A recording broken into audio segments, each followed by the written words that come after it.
धीरे धीरे आज की हमारी दिनचर्या कुछ ऐसी हो चुकी है कि हमें ढंग से खाने तक का वक्त नहीं मिलता। और जो वक्त हमें खाने के लिए मिलता है उसके अंदर भी हमें खबरें पढ़ना, वीडियोस वगैरह देखना, सोशल मीडिया जैसे प्लेटफॉर्म्स का हम लगातार उस समय के दौरान इस्तेमाल करते रहते हैं, जो कि अधिकांशतः लोगों की एक आदत बन चुकी है। और ये आदत हम लोगों के लिए बहुत ही भयानक है, हम लोगों के लिए बहुत ही ज़्यादा हानिकारक है। और ऐसा क्यों है, आगे इस कहानी के माध्यम से हम इसके बारे में जानने वाले हैं। लेकिन उससे पहले अगर आप हमारे चैनल पर नए हैं तो चैनल को सब्सक्राइब और घंटी बटन को ज़रूर दबा दीजिएगा, ताकि ऐसी ही और वीडियोस की नोटिफिकेशन आप तक पहुंचती रहे। महात्मा बुद्ध अपने भिक्षुओं को हमेशा ही कुछ न कुछ उपदेश दिया करते थे। एक दिन सभा में महात्मा बुद्ध अपने भिक्षुओं को उपदेश दे रहे थे। तभी उसी दौरान वहां बैठे एक भिक्षु के मन में एक सवाल जागा। उसने महात्मा बुद्ध से कहा, हे बुद्ध, आप हमेशा भोजन को प्रेम से खाने के लिए क्यों कहते हैं? और आप हमेशा ये क्यों कहते हैं कि हमें भोजन एक उचित मात्रा में ही लेना चाहिए? क्या हम अगर उस भोजन को प्रेम से नहीं ग्रहण करेंगे तो क्या वो भोजन भोजन नहीं रह जाएगा? और क्या अगर हम उस भोजन को उचित मात्रा में ना लें तो इसका क्या परिणाम होगा?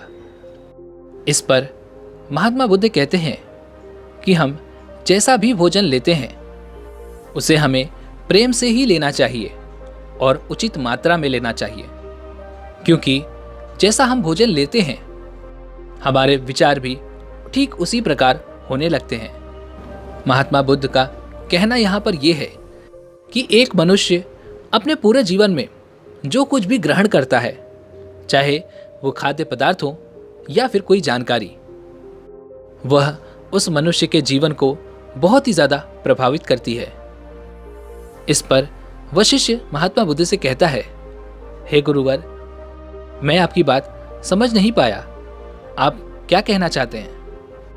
इस पर महात्मा बुद्ध उस शिष्य से कहते हैं कि मैं तुम्हें एक कहानी सुनाता हूँ, इसे ध्यान से सुनना। महात्मा बुद्ध ने कहानी सुनानी शुरू की। उन्होंने कहा कि किसी नगरी में एक साधु रहा करते थे। उन साधु के पास ऐसी दिव्य शक्तियाँ थीं जिससे जो कोई भी मनुष्य उनके पास जाता वो अपनी समस्याओं का हल लेकर ही वहाँ से आया करता था। धीरे धीरे उन साधु की ख्याति चारों ओर फैलने लगी। उस नगरी के सभी लोग अब उन साधु के पास जाते, अपनी समस्या बताते और उसका हल लेकर वहां से वापस आते। वह साधु सभी की समस्याओं का हल जरूर किया करते थे। धीरे धीरे आसपास के गांव के लोग भी उन साधु के पास आने लगे, उनसे अपनी परेशानियां और अपनी समस्याओं का निवारण लेने लगे। धीरे धीरे ये बातें इतनी फैल गईं कि उस नगरी के राजा को ये बात पता चल गई। राजा अपने मंत्री के साथ उन साधु से मिलने आया। उन्होंने साधु को प्रणाम किया और फिर उनसे कहा कि हे महात्मन, आप इस जंगल में क्या कर रहे हैं? आप मेरे साथ महल चलिए। मैंने आपके बारे में बहुत सुना है। मैंने सुना है कि आपके पास हर एक समस्या का समाधान है। आप यहाँ पर रहकर क्या करेंगे? मेरे महल चलिए, वहाँ पर आपको सारी सुख सुविधाएं भी मिल जाएंगी। और तो और आप यहाँ पर ढंग से भोजन तक नहीं कर पाते होंगे। इस जंगल में आपको भोजन के लिए फलों के अलावा क्या मिलेगा? लेकिन मेरे महल में आपको तरह तरह के स्वादिष्ट व्यंजन मिलेंगे। आप मेरे महल चलकर उन्हें चखिए, उनका स्वाद लीजिए। आप अपना समय यहाँ पर व्यर्थ ही जाया कर रहे हैं। आप कृपा करके मेरे साथ मेरे महल चलिए। काफी आग्रह करने के बाद भी उन्होंने राजा की बात को अस्वीकार कर दिया। लेकिन उस राजा ने भी हार नहीं मानी थी। वह राजा बहुत ही जिद्दी था। जोर जबरन ही सही, जबरदस्ती करके उन्हें अपने महल ले गया और उन साधु को महल की वो सारी सुख सुविधाएं देने लगा। धीरे धीरे यूं ही समय बीतता रहा। समय बीतते बीतते साधु का जो व्यवहार था उसमें भी परिवर्तन आने लगा। साधु को ये समझ में नहीं आ रहा था कि आखिर उसे ये हो क्या रहा है। एक दिन उसने तय किया कि आज रात्रि के समय वो इस महल से भाग जाएगा। धीरे धीरे समय बीतते बीतते रात्रि का समय हो चुका था। वह साधु किसी तरह से उस महल से भाग गया, लेकिन जाते जाते उन साधु ने राजमहल की कुछ कीमती सामान अपने साथ ले लिए, जिसमें रानी का एक बहुमूल्य हार था, हीरे, जवाहरात और सोने की कुछ मुद्राएं। धीरे धीरे सुबह हुई। सुबह राजा को यह पता चला कि वह साधु महल छोड़कर भाग गया है और अपने साथ महल के कुछ कीमती सामान भी लिए हुए हैं। राजा ने तुरंत अपने सैनिकों को आदेश दिया कि जाओ और उस साधु को वापस पकड़कर ले आओ। राजा के आदेश पर वे सैनिक उस साधु को नगर के हर कोने में ढूंढते हैं, हर गली गूचे में ढूंढते हैं, लेकिन वह साधु उन्हें कहीं नहीं मिलता। वह साधु उन सिपाहियों से बचता बचता पास ही के जंगल में पहुंच जाता है और भागते भागते वह करीब उस जंगल के बीचों बीच पहुंच जाता है। वहां पर उसे एक बड़ा सा वृक्ष दिखाई देता है। जैसे ही वह उस वृक्ष के नीचे बैठता है, उस वृक्ष से एक फल टूटकर उसके पास में आ गिरता है। इतनी देर तक भागते भागते उस साधु को भूख लग गई थी, जिस कारण उस साधु ने उस फल को उठाया और उसे पूरा खा लिया। लेकिन उस साधु ने यह ध्यान नहीं दिया कि वह कोई साधारण फल नहीं है, बल्कि एक औषधि है, जिसके कारण उस साधु की तबीयत बिगड़ने लगती है।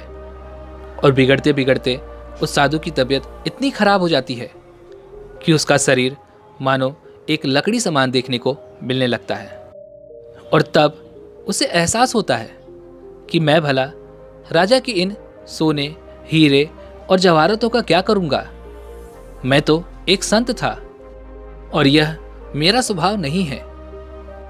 काफी देर सोच और विचारने के बाद वह साधु वापस उस महल की तरफ जाता है।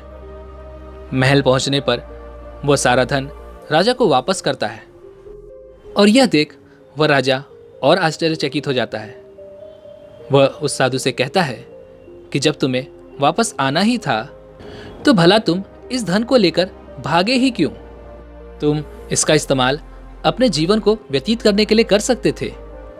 फिर भला तुमने ये धन वापस मुझे लाकर क्यों दिया? इस पर उस साधु ने राजा से क्षमा मांगी और कहा, हे राजन, जब से मैं आपके पास यहाँ पर रहने आया हूँ, जब से मैं इस महल में रह रहा हूँ, तब से मैंने आपके यहाँ का अन्न खाया है और इस अन्न के कारण मेरी सोच भी आप लोगों की तरह होने लगी है, जिस कारण ये धन मैं अपने साथ लेकर के भागा था। लेकिन भला हो उस वृक्ष का जिस वृक्ष के नीचे मैं जाकर के रुका था। उसने बिना मांगे मुझे एक औषधि वाला फल दे दिया, जिसे खाने के बाद मेरा शरीर बीमार पड़ गया और इतना बीमार पड़ गया कि आपके यहाँ से जो कुछ भी मैंने खाया था वो सब उस बीमारी में निकल गया और मुझे ये एहसास हो गया कि मैं कुछ गलत जरूर कर रहा था। आगे उस साधु ने उन राजा से कहा कि हे राजन, मुझे क्षमा कीजिएगा, लेकिन आपकी ये जो पूरी संपत्ति है ये आपने अपने परिश्रम से नहीं बनाई है।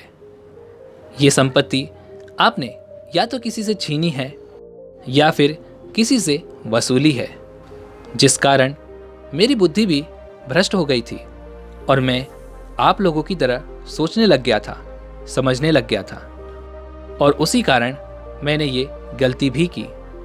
महात्मा बुद्ध ने ये कहानी यहीं पर समाप्त कर दी और अपने उस भिक्षु की तरफ इशारा करते हुए कहा, इस जीवन में हम जो कुछ भी ग्रहण करते हैं, चाहे वो कोई जानकारी हो, कोई शिक्षा हो या फिर कोई खाद्य पदार्थ, ये हम पर ठीक उसी प्रकार प्रभाव डालता है जिस प्रकार हम इसे ग्रहण करते हैं।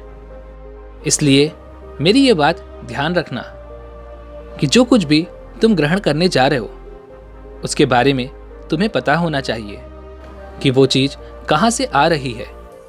क्या वो क्रोध से आ रही है, ईर्ष्या से आ रही है, लोभ से आ रही है या फिर प्रेम से। चाहे वो कोई भी विचार हो या फिर कोई खाद्य पदार्थ, यही तय करते हैं कि आपका भविष्य कैसा होगा।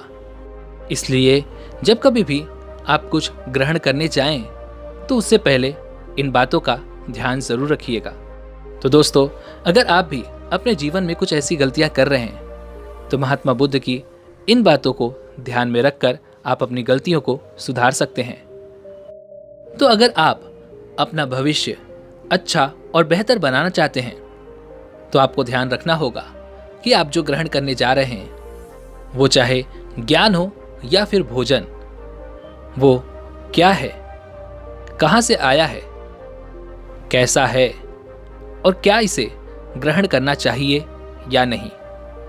ये सवाल आप अपने आप से ज़रूर पूछिएगा। और अगर वो खाद्य पदार्थ या फिर विचार ग्रहण करने योग्य होंगे तो उन्हें प्रेम से और उचित मात्रा में ही लीजिएगा। दोस्तों, उम्मीद है कि आपने आज की इस वीडियो से ज़रूर कुछ न कुछ सीखा होगा। तो वीडियो को लाइक और अपने दोस्तों के साथ शेयर जरूर कीजिएगा। साथ ही में चैनल को सब्सक्राइब और घंटी बटन को भी ज़रूर दबा दीजिएगा। तो चलिए मिलते हैं ऐसे एक और वीडियो में। तब तक के लिए अपना ख्याल रखें। धन्यवाद।